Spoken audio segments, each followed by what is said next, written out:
Hello and welcome to the Decentralized Justice broadcast. I am Federico Ast. I am president at Cooperative Kleros. And this is the first episode of our second season of podcast. I am thrilled to have today computer scientist Mark Miller, one of the pioneers of the early days of the internet and a participant in the legendary Xanadu project. This was like Web3 before Web3 in the 1970s. In this 1 hour long conversation, we discuss many things about the early days of the internet and what we can expect for the future. Enjoy. Hello and welcome to the Decentralized Justice broadcast. This is the first episode of our second season, and we are very happy to have here a person I greatly admire, Mark Miller. Let me tell you something about him. So Mark is an American computer scientist.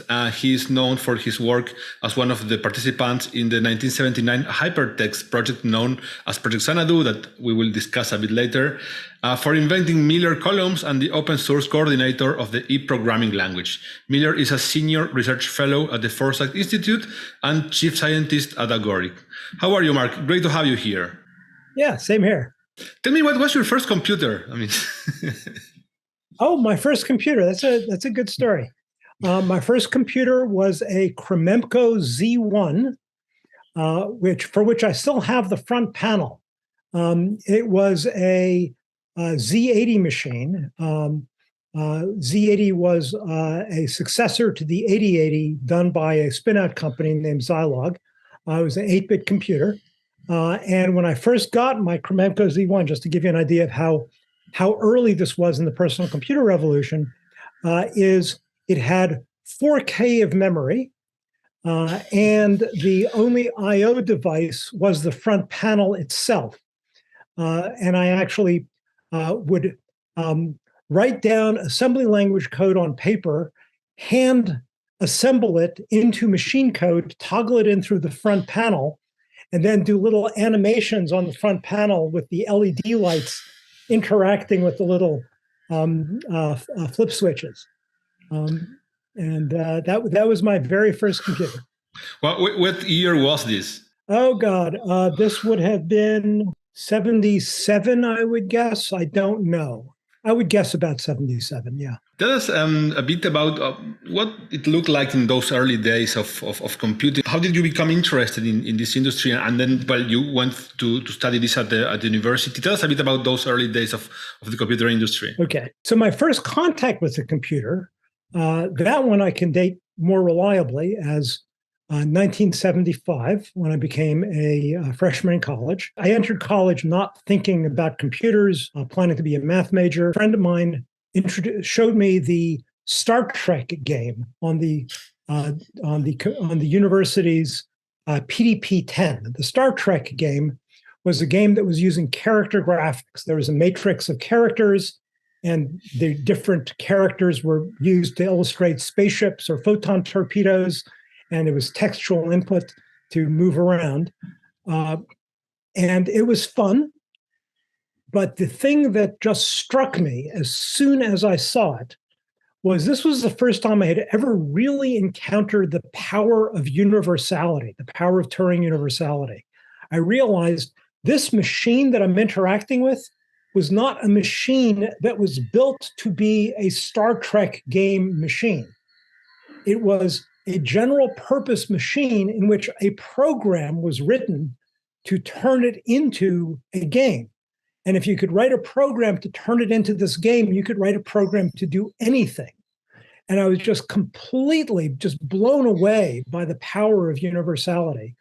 And within 2 weeks of playing with the thing, I decided that this was going to be my profession. This was just so far beyond anything that I knew was even possible. Good. And so this was in the 70s. So you were at Yale, right? That's correct. And how did you get involved with the project Xanadu? I first got to meet you because I read this book by Jaron Lanier, Who Owns the Future, and in that book he kept mentioning Project Xanadu as a different architecture for the web, different to the one that ended up winning with Tim Berners-Lee World Wide Web design. And this was at TED Nation. It was a completely revolutionary way of thinking about the web. Tell us a bit more about how it worked and what was your involvement there. Yeah, so this was another introduction by a friend of mine as an undergrad who handed me a copy of Ted's wonderful book, Computer Lib Dream Machines, which was self-published in 1974. Computer Lib is like the perfect title because it was getting across this notion of the computer not just as a new technology, but as a new home for the mind and as a new force for liberation, including social liberation. That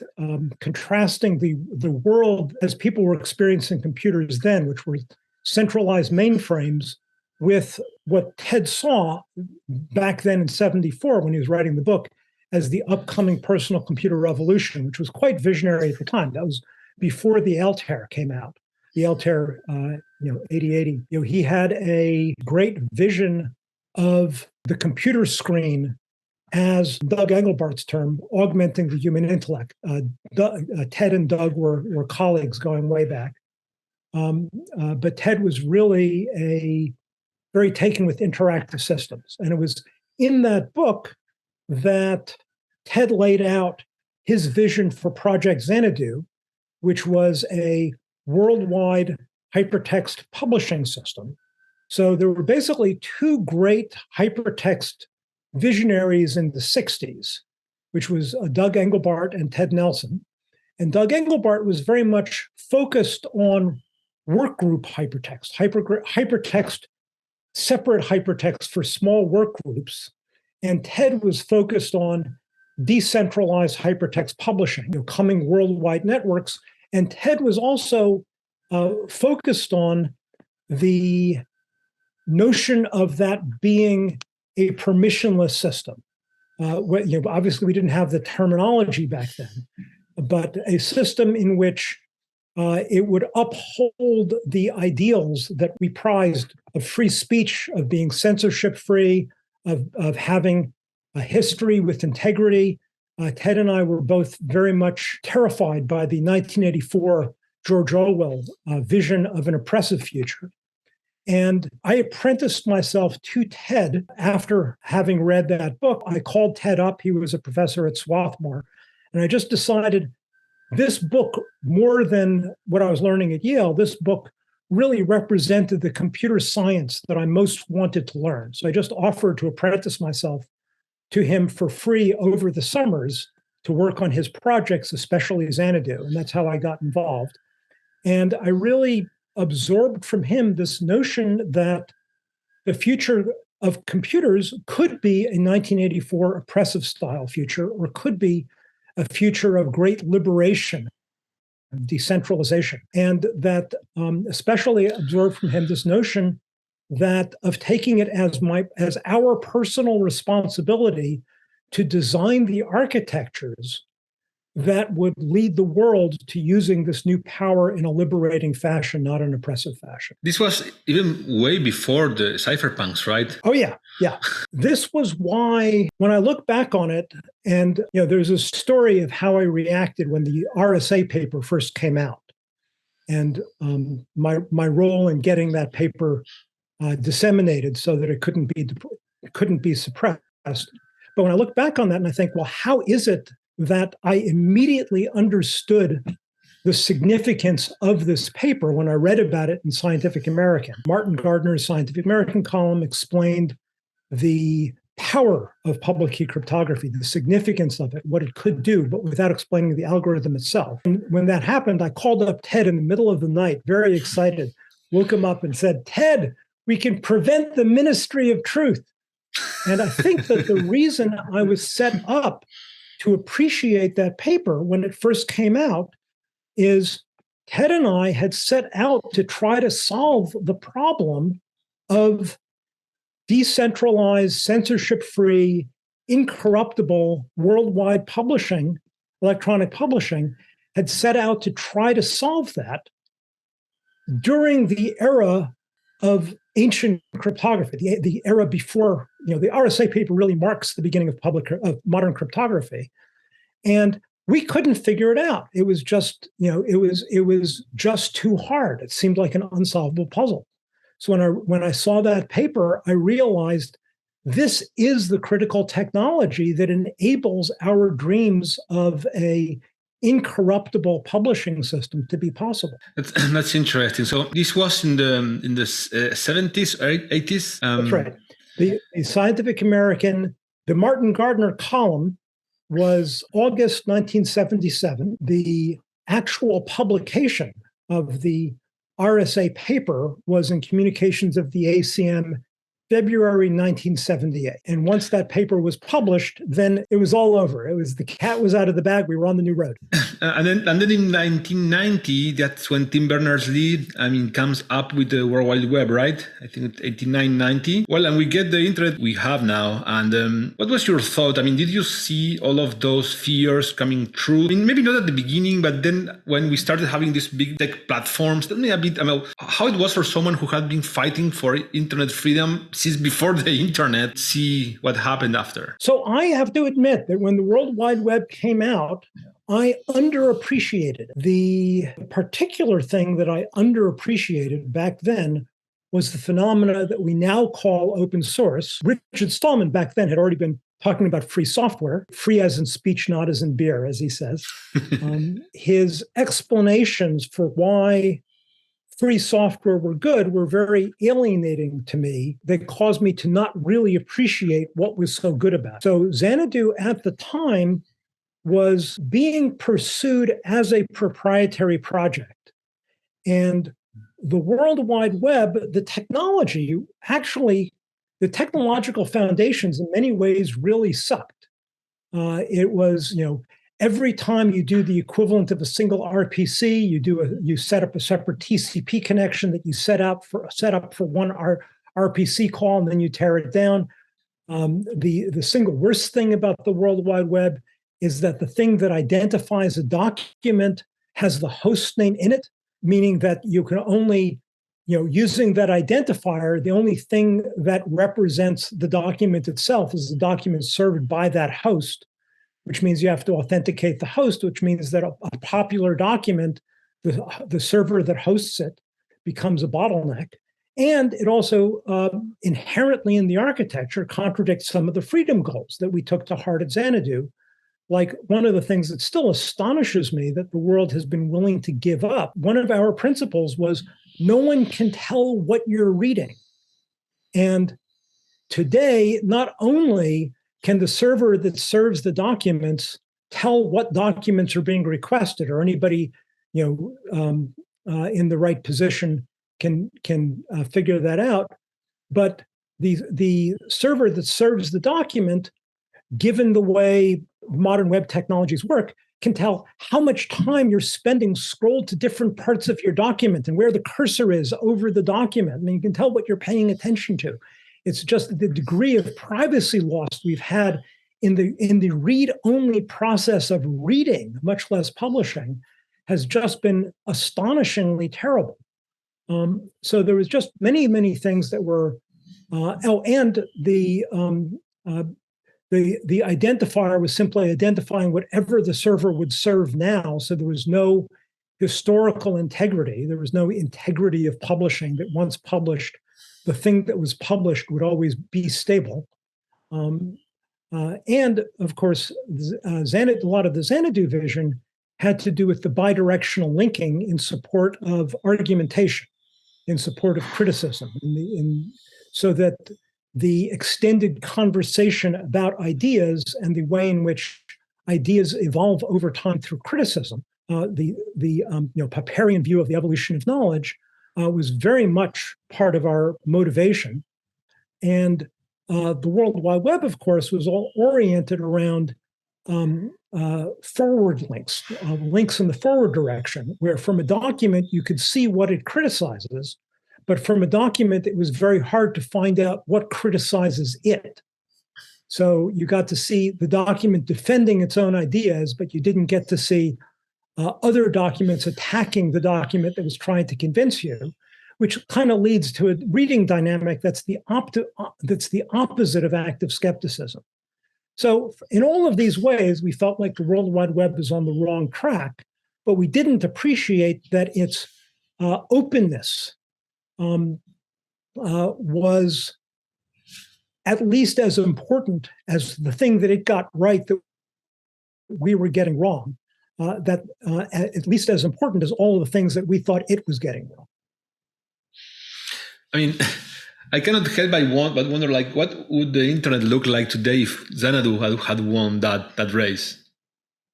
Well, I think about that a lot. I think I wrote a paper back then, I wrote it in 1992.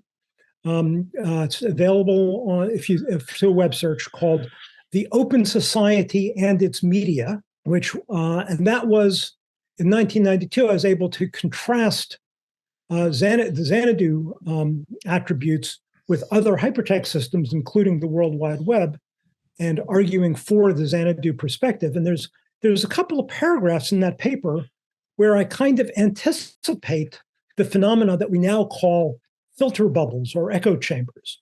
And I tie it exactly into this issue about the reading dynamics, the dynamics of on the feedback loop, on the evolution of knowledge, of having a system that only has forward links versus a system that's really built to be navigable in both directions and built to really support this active skepticism on the reading process. Now, looking back on that, what I underestimated are a whole bunch of psychological and sociological factors that lead to pathological evolution of knowledge in the presence of digital media anyway.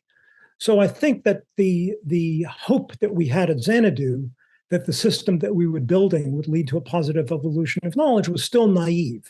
There were all sorts of things like people are, things like confirmation bias, things like people being attracted to ideas based on their entertainment value and the degree to which they provide psychological reinforcement for what they want to believe, as opposed to people approaching the corpus with genuine curiosity, trying to figure out what's true. Nevertheless, a small number of people genuinely curious and trying to figure out what's true, if we could provide them better tools to help them figure out in collaboration with each other what's genuinely true, can still have a lot of upstream influence on the evolution of knowledge of everyone else. And I think that to a large extent, we're groping our way back to that. The search engines, which have now quite old and part of the web in practice, going back now for quite a long time, was also not something that we anticipated either in the Xanadu effort nor in looking at the Xanadu competitors. That was all before any of these search engines. And the search engines give you a sort of a different place to stand to get a lot of this bidirectional feedback. We have some question, you can do a search on it and get all sorts of different answers to relevant documents, relevant to the thing you're searching about. So I think that it's always messier than the visionaries anticipate. The world is just always a larger and more messier place than anyone can ever imagine looking forward. And it's very easy to the contrast that stands out to me is what happened versus what we were imagining. But of course, if we had won, then there would be all sorts of pathologies that we weren't imagining that would be the way the world became messy on top of our technology also. So I also have a certain degree of humility. I don't know that things would have been better. All I know is things would have been different. That's interesting. I mean, that title of the paper, The Open Society and Its Media, I mean, I can detect some like a reference to Popper there. That's correct? Yeah, that's correct. That's exactly what's that right. reference? I mean, what's that connection? Okay, so the title was a play on Popper's paper, The Open Society and Its Enemies. But the paper itself was not directly an answer to that paper of Popper's, but it was very much tied to Popper's general approach to the evolution of knowledge. So evolution of knowledge is sort of the key phrase for understanding Popper, which is that he understands that there's no source of truth. You can't go, there's no procedure that is a reliable procedure for figuring out what is true. That in the same sense that biology does not have a procedure for figuring out a creature that is ideally adapted to the world. Instead, in both cases, there's a process of variation, replication, and selection. The variation is coming up with new ideas, coming up with variations on ideas. The replication is the dissemination of ideas. The selection is the selection that Popper was most focused on was critical experiments, like in physics. So that's why Popper's epistemology is really focused on the epistemology of science, with physics as sort of taken as the ideal example, where he's looking at critical experiments that can falsify. And falsification is kind of the central theme of Popper's evolution of knowledge, where, for example, that critical observation about that was predicted ahead of time during the eclipse, does the star get displaced according to the Einsteinian prediction, or does it stay in place as you would expect from Newtonian physics? And when the star was displaced, that kind of was the critical falsification. That and the Michelson-Morley experiment earlier was the critical falsifications of Newtonian physics. But the problem with falsificationism, we're now this is becoming a podcast about epistemology. But we should feel free to, if you're willing, we should go ahead and do another one of these where we can get into like the split contracts and more of some of the other things that you and I could have a great conversation about. But I'll continue on this theme here. So the problem with falsificationism is the idea that a hypothesis has been definitively falsified is itself a proposition that we cannot reliably know is true. After the Michelson-Morley experiment, we did not simply know definitively that Newtonian mechanics was false. You can't say it was definitively falsified. There continued to be arguments about it, and there needed to be arguments about it. And one could, imagine that tomorrow somebody's going to come up with some new variation of how to argue that Michelson-Morley does not necessarily falsify Newtonian mechanics. I can't imagine what that argument would be, but we can't rule out the possibility. So really, the philosophical perspective that was most of influence on me, and I would say on much of the Xanadu community, was from Popper's student William Bartley, who focused in on criticism rather than falsificationism. And that's one that really generalizes from evolution of science per se to evolution of knowledge in general. And what separates good versus bad evolution of knowledge is criticizability. Popper was stuck in a bit of a paradox where Popper's falsificationism, Popper's critical rationalism, as he called it, was itself not a falsifiable hypothesis. So Popper was saying that scientific hypotheses should be falsifiable, but Popper's scientific methodology itself was not falsifiable. So Popper ended up having to create this separate category of metaphysics, as he called it, because he couldn't figure out how to include his own philosophy under his criteria of what a scientific hypothesis should be. Bartley, in generalizing from falsification to criticizability, where criticizability comes in sort of an infinitely expanding tree. You can always criticize the criticism, and you can criticize the criticisms of the criticism.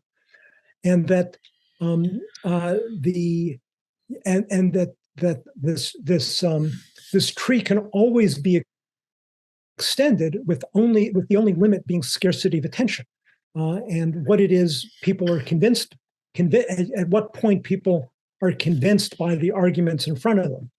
The brilliant thing that Bartley did in his book, The Retreat to Commitment, is he had a chapter where he criticized his own philosophy. He did he did a great job. I would say a better job than any of his critics have done before or afterwards at laying out how to criticize his own philosophy and to really do everything he could to make it look weak, and thereby demonstrate that he's escaped the Popperian paradox, that everything can be held open to criticism, including the theory that everything can be held open to criticism.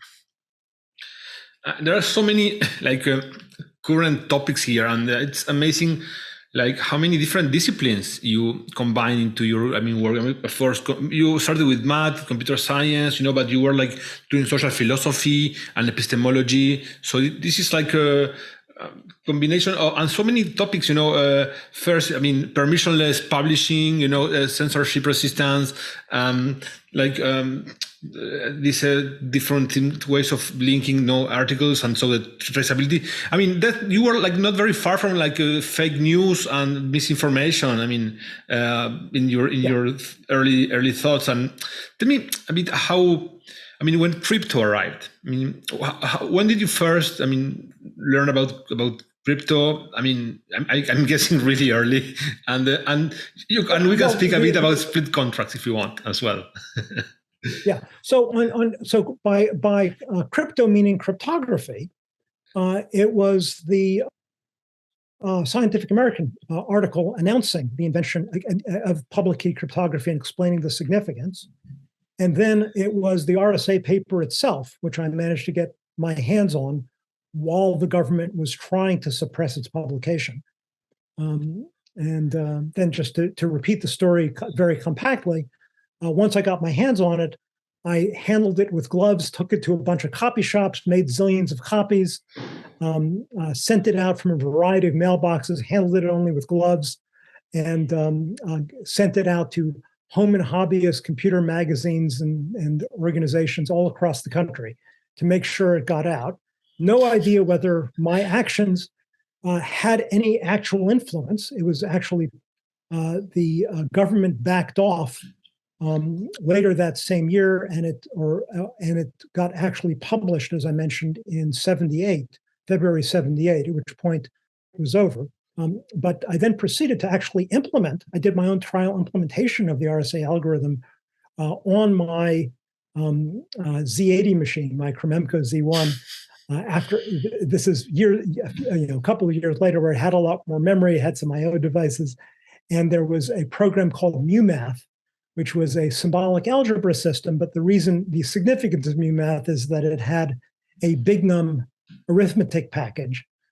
So unlimited precision integers, so it was easy to code up the RSA algorithm. Got it working. It was dog slow, but I proved I was able to satisfy myself that it actually did what it claimed to do, and that was sort of my introduction to cryptography.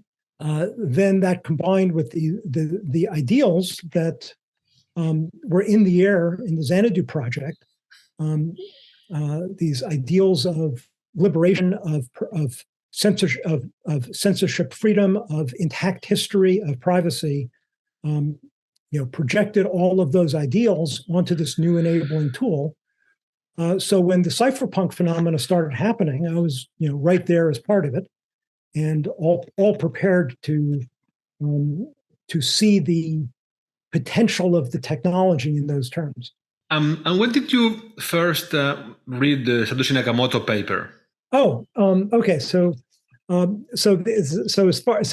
in the sense of cryptocurrency and smart contracts and all that.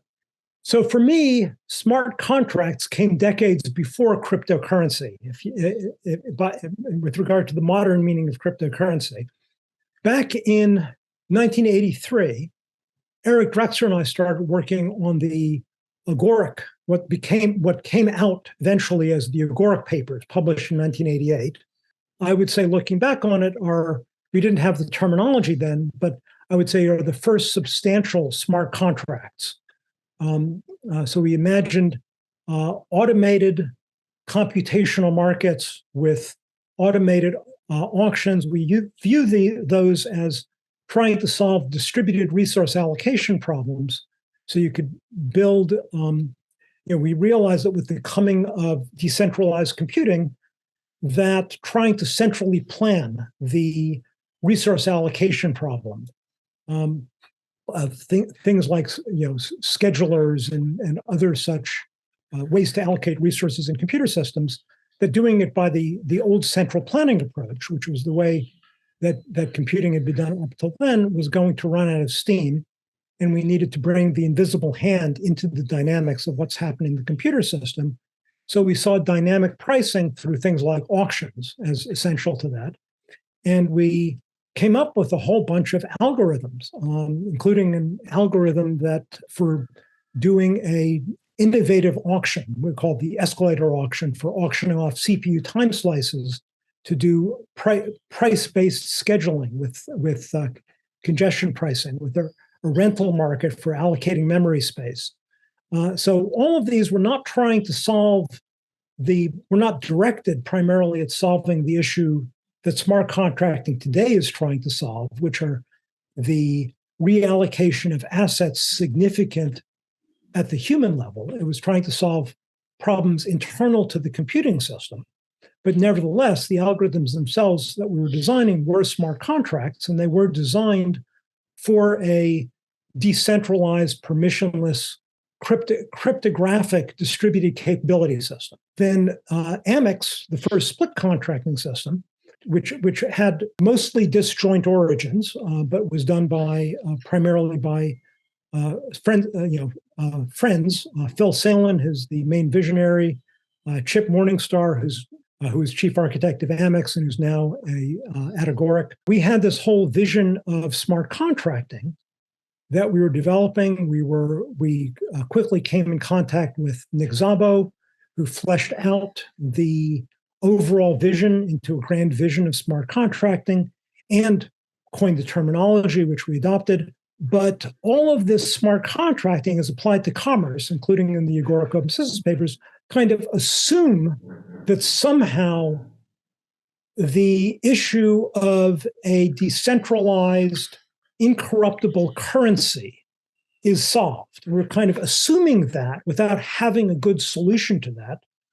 And then we were imagining this whole world of smart contracting starting from that assumption. And Nick Szabo was trying to explain to me a alternate technological foundation for smart contracting that I was not getting at the time. We kept having these arguments, and I was trying to convince him of my perspective. He was trying to convince me of his perspective, and I just wasn't getting his perspective. And then years later, when I saw Ethereum, I thought, oh, that's what Nick was trying to explain to me. So there's kind of this aha moment. So the way I would contrast it is that I was thinking very much in a loosely coupled, decentralized manner inspired by the market and the Hayekian account of the market of what happens between institutions and between individuals. And Nick was very much was very much focused on internal controls within institutions, like internal accounting controls, like separation of duties, like double entry bookkeeping, and what it is that enables you to create a single institution that is much more trustworthy than the participants in the institution creating the institution, such that the institution itself can be credible and trustworthy over historical periods of time as the people composing the institution come and go, and realize that Byzantine fault tolerance, one of the foundational perspectives that gave rise to blockchain, was a form of internal control for building a single institution that was much stronger than any internal control that people had ever imagined before, and can give rise to single institutions that were decentralized in the sense of tightly coordinated decentralizations, decentralized in the sense that no one can corrupt it, but it was centralized in the sense that the entire institution repeatedly had to come to a single decision that the entire institution agreed on, that everybody participating was affected by. Whereas in the decentralized market, it's loosely coupled. It's not the case that everybody has to participate or be concerned with any one decision. There's no one decision that everyone needs to agree to in the market or in the kind of loose decentralization that we were focused on. When Bitcoin happened, I was initially seeing it through the lens of sort of the computer science literature on Byzantine fault tolerance. So I knew that what was being claimed about Bitcoin was impossible. So I initially dismissed Bitcoin, and I kept dismissing it actually for a few years. And it was Zuko, a good friend of mine, who creator of Zcash, but also early cypherpunk, involved with Chaum's Digicash early on. It was Zuko who kept telling me that, no, this Bitcoin thing, you really need to pay attention to it. And he kept having these arguments with me where he finally got me over the aha threshold, where I understood that this was not claiming to solve the impossible problem that I thought it was claiming to do. It was doing the much more brilliant thing of figuring out to ask a different question. It was the brilliant thing about proof. Right now, Agoric is doing proof of stake. We all, the industry as a whole is moving to proof of stake, which is great. Proof of stake does go back to Byzantine fault tolerance as its foundation. But at the time, Bitcoin doing proof of work, the claims that it was making seemed impossible.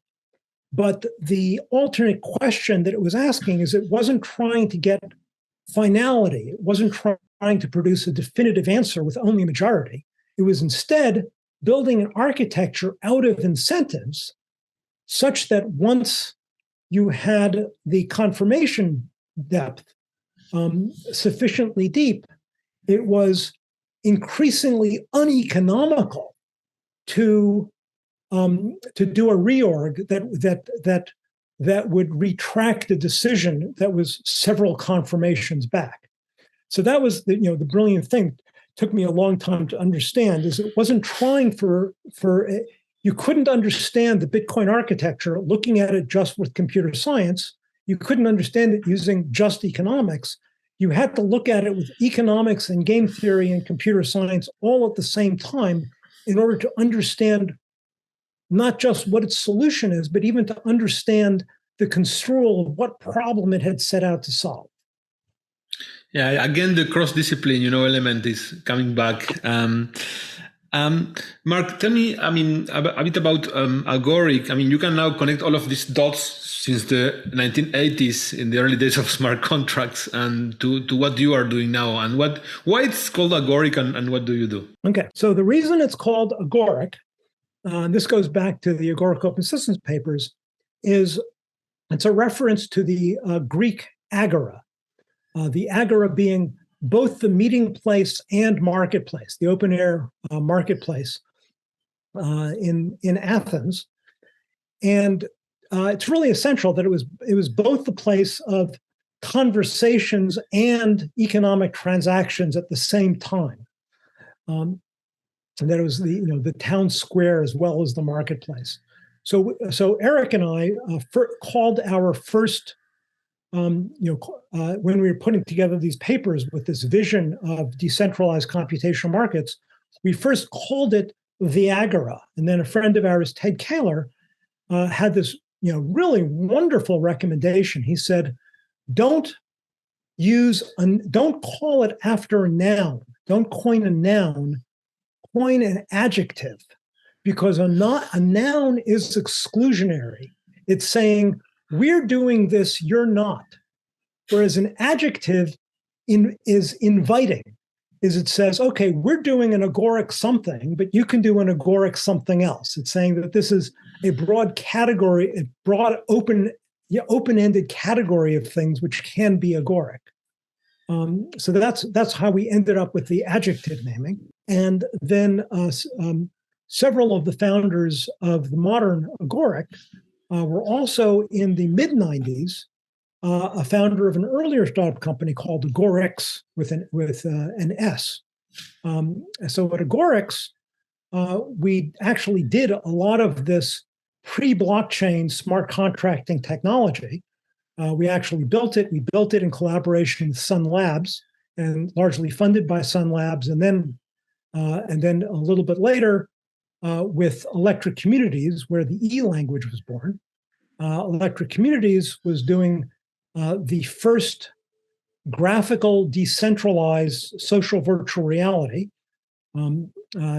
Chip and Randy of Electric Communities had earlier done Lucasfilm Habitat, which was the first graphical social virtual reality period. So at Electric Communities, we were doing it as a decentralized architecture. We're doing it as a decentralized architecture that had decentralized cryptographic object capability programming language foundations built into it as its foundations. So in both cases, with the Sun Labs contract and with the collaboration with Electric Communities, we actually built a lot of the foundations for smart contracts. We built the cryptographic underpinnings, and we actually built a lot of smart contracts with user interfaces. And a lot of the ideas that the modern smart contracts we're building at Agoric are founded on, started back then, in particular, the notion of e-rights, the notion of electronic rights as rights that are exclusively transferable and assayable, where so it's a level of abstraction that's distinct from the object capability level of abstraction. Object capabilities are based on the notion of an object reference, a protected pointer to an object, as a transferable right to do something, but it's transfer by sharing. And as with objects, when you receive an object reference in a message pass, you just know that someone who had a right to send you a message sent you this object reference as an argument in the message. It's opaque. So with e-rights, we built a level of abstraction on top where you could, the receiver could receive an exclusive rights transfer, knowing reliably that they've received assets and what the assets have been in terms of, where the assets might be fungible or non-fungible or divisible. There's a whole taxonomy of kinds of e-rights, but we ended up with a level of abstraction where you can handle e-rights in many cases generically. And that gave us a new level of abstraction for higher order composition. Well, I'm just going to mention a talk. It's a big topic in itself. I'll mention a talk, which I think does a good job of explaining it. You can send it later and we can add it. Don't worry. It's fine. Okay. But the basic idea of higher order composition is inspired by the observation from the way markets work, that the notion of property is itself an abstraction. It started off as with very, very concrete examples, like physical objects or territory of land. But once we had the abstraction of property as a kind of right that was tradable and a kind of right where you could tell what it was that you were receiving when you traded it, that we were then able to create all sorts of market institutions like auctions that could be parameterized by anything that was called property. So contracts, many contracts, not all contracts, but many contracts don't care about the particulars of the contract, of the property that they're trading. They can be parameterized by any kind of contract. And then many contracts themselves create new derivative rights, which are then classified as property rights. So the composition is that the kind of rights that generic contracts can manipulate is also the kinds of rights that some contracts create. And by creating the kinds of rights that generic contracts manipulate, you can now compose these contracts through this abstract notion of property with the property rights created by other contracts to create the kind of rich, deep composition that we're used to in functional programming and object-oriented programming and in real-world markets. And I claim that the way contracts are done in most of the rest of the modern world of smart contracting does not have this deep compositionality. It's more like programming in a first-order language, and therefore the flatness of commerce that we're seeing in most of the world of smart contracting is an inevitable consequence of the non-compositionality of the primitives that they're based on. Good. So I will let for another episode the discussion about split contract, because I don't want to take much more of your time. We have been more like almost an hour.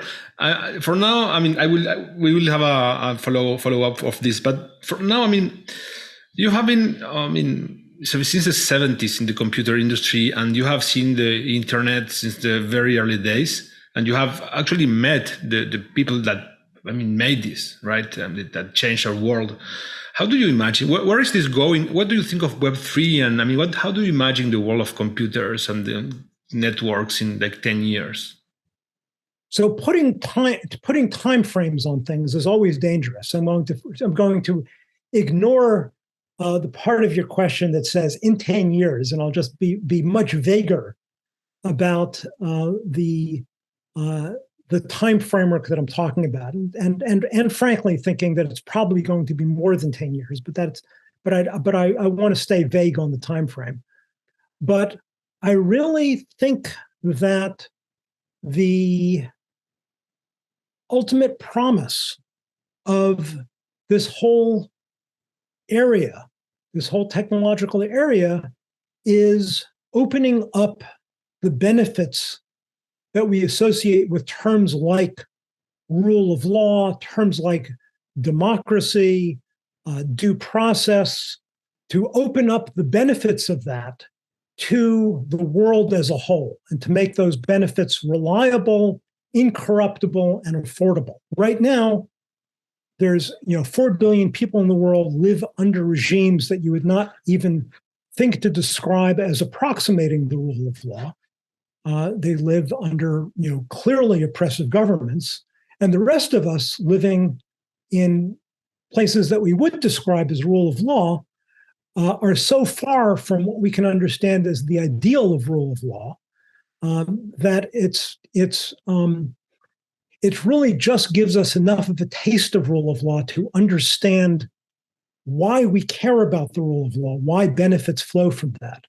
But the benefits of rule of law really only come about when the rules are understandable, they're unambiguous, they are neutral, they don't make special cases for particular parties, they're administered in an incorruptible manner, and for the modern world are non-jurisdictional. So it's already the case that all of the systems that provide rule of law that we're used to, that are the basis for modern civilization, are based on jurisdictional government. With the net, where most of our interactions are completely jurisdiction-free. Right now, I'm talking to you. I have no idea where in the world you are, and for most purposes, I don't care. And all of the systems of rule of law that would secure our interesting cooperative arrangements with each other are based on jurisdictions, which there's already a complete mismatch. And then you take a look at all of the ways in which the best jurisdictional governments have to offer with regard to their approximation of rule of law really sucks compared to the ideal. And then you take a look at what's possible with smart contracting. You realize that, that the upcoming revolution created by these technologies can be as big of a liberating step over current socio-political systems as I'm going to just make the radical statement, as big a step as things like the invention of democracy and the invention of due process and rights of the accused and all of these most of the history of humanity until the last few centuries was a history of tyranny. And it's only been with these inventions, which were essentially social coordination conventions, that we ended up doing better than that history of tyranny. And these inventions are largely along the same lines of what we can amplify with this new technology of smart contracting. Everything that makes civilization work well, with these new technologies, we can make civilization work much better. And we can open it up to everyone. When I started Kleros, I'm from Argentina, and the vision was, Argentinians could already learn how to code and design or whatever through the internet, but they could not contract with other people from other places of the world because nobody would trust Argentinian institutions because there was no rule of law. But if we have, now we have a smart contract, you have payments in crypto. If you add, like some dispute resolution mechanism to define, disputes, then that can be a great tool for democracy and for inclusion of people into economic activity, regardless of where they are.